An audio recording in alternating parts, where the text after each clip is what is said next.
नमस्कार. सुहानीज किचनमध्ये आपले स्वागत आहे. गाजरमध्ये 1 वाटी गूळ घालून तर पहा, एक युनिक आणि याआधी केव्हाच ही रेसिपी तुम्ही बनवली नसेल एवढी ही चवीला भन्नाट लागते बरं का. तर आपल्याला लगेचच रेसिपीला सुरुवात करायची आहे. तर त्यासाठी इथे मी अर्धा किलो गाजर घेतले आहेत. तर गाजर स्वच्छ धुवून घेतले आणि त्यानंतर आपल्याला पिलरने सोलून घ्यायचे आहेत. त्यानंतर लगेचच आपल्याला हे गाजर पातळ स्लाइसमध्ये कापून घ्यायचे आहेत. तर इथे मी पातळ स्लाइसमध्ये कापून घेते. तोपर्यंत चॅनलवर नवीन असाल तर चॅनलला एक लाईक आणि सबस्क्राईब करायला विसरू नका. तुमचं एक लाईक आणि सबस्क्राईब माझ्यासाठी खूपच मोलाचं आहे. तर सर्व गाजर इथे मी पातळ स्लाइसमध्ये कापून घेतले आणि मिक्सरच्या भांड्यामध्ये हे घालून घ्यायचे. तर थोडेसे घालून घेतल्यानंतर हे आपल्याला व्यवस्थित असे फिरवून घ्यायचे आहेत. तर हा गाजराचा किस आपल्याला मिक्सरमधून फिरवून घ्यायचा आहे. राहिलेले गाजर सुद्धा इथे मी सर्वच मिक्सरमधून फिरवून घेतले. अजिबात यामध्ये जाड ठेवायचं नाही आणि यामध्ये आपल्याला घालायचं आहे 1 वाटी बारीक चिरलेला गूळ. तर ही एक युनिक रेसिपी आहे. तुम्ही या अगोदर केव्हा बनवलीच नसेल, कारण रोज रोज आपण गाजरचा हलवा बनवतो. पण ही रेसिपी तुम्ही बनवली नसेल तर माझ्या पद्धतीने एकदा नक्कीच बनवून पहा.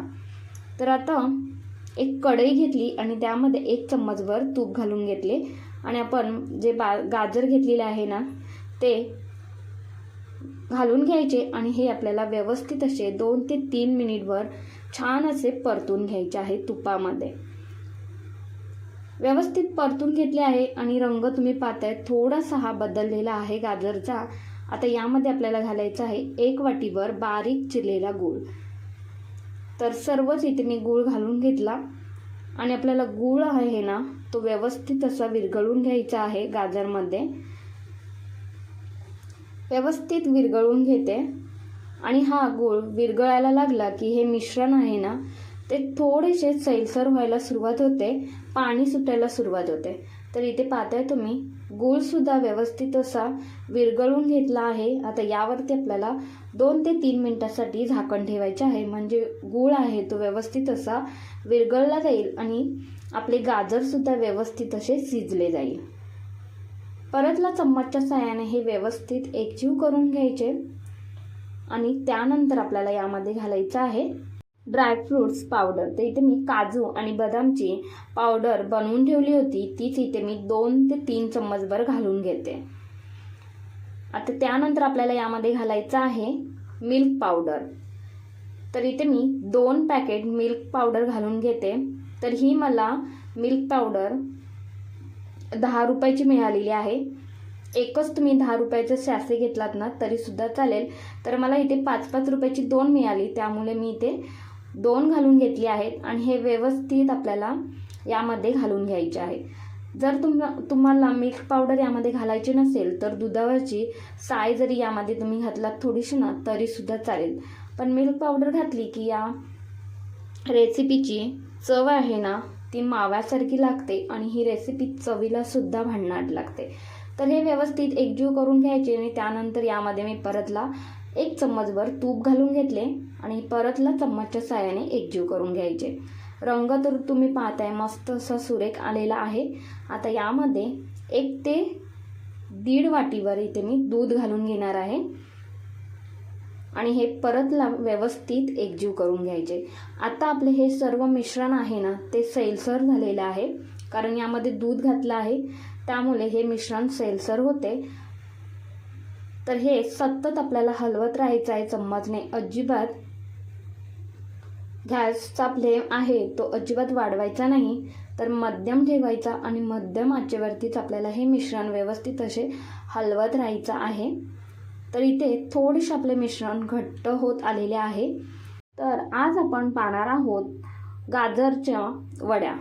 तर या गाजरच्या वड्या खूप सुंदर होतात बरं का आणि चवीला सुद्धा मस्त लागतात. तर आपले हे मिश्रण थोडे घट्टसर होत आलेले आहे. आता काय करायचं तर चम्मच यामध्ये उभा करून पाहायचा, पटकन पडत आहे तर अजून आपले हे मिश्रण घट्ट झालेले नाही, परतला हे थोडेसे फिरवून घ्यायचे. तर अजून एक ट्रिक म्हणजे एक थोडासा त्यातलेच जे मिश्रण आहे ते प्लेटमध्ये काढून घ्यायचे आणि त्यानंतर हाताने हे पाहायचं आहे पटकन असा गोळा तयार होत आहे का, तर होत आहे तर म्हणजे आपले मिश्रण हे तयार झालेले आहे. तर एका प्लेटला तूप लावून घेतले आणि त्यानंतर यामध्ये सर्व मिश्रण काढून घ्यायचे आहे. तर आपले मिश्रण काढून घेतल्यानंतर चम्मचने व्यवस्थित असे थापून घ्यायचे अशा पद्धतीने. तर व्यवस्थित थापून घेतल्यानंतर यावरती आपल्याला घालायचं आहे ड्रायफ्रूट्स. तर इथे मी काजू आणि बदाम हे बारीक असे कापून घेतले आहेत आणि ते यामध्ये घालून घेतले आहेत, म्हणजे आपल्या वड्या दिसायला खूप सुंदर दिसतात. तर आता अर्धा ते 1 तास रूम टेम्परेचरवरती ह्या ठेवायच्या आणि त्यानंतर आपल्याला या सुरीच्या साहाय्याने कट करून घ्यायच्या आहेत. तर इथे पाहताय तुम्ही अगदी इझिली कट होत आहेत. तर व्यवस्थित अशा कट करून घेतल्यानंतर आता या मी फ्रीजमध्ये ठेवणार आहे 1 ते 2 ताससाठी, म्हणजे व्यवस्थित अशा या सेट होतील. तर 1 ते 2 तासानंतर आपल्या वड्या इथे मी काढून घेतल्या आहेत. खूपच सुंदर झालेल्या आहेत या वड्या आणि चवीला सुद्धा मस्त लागतात.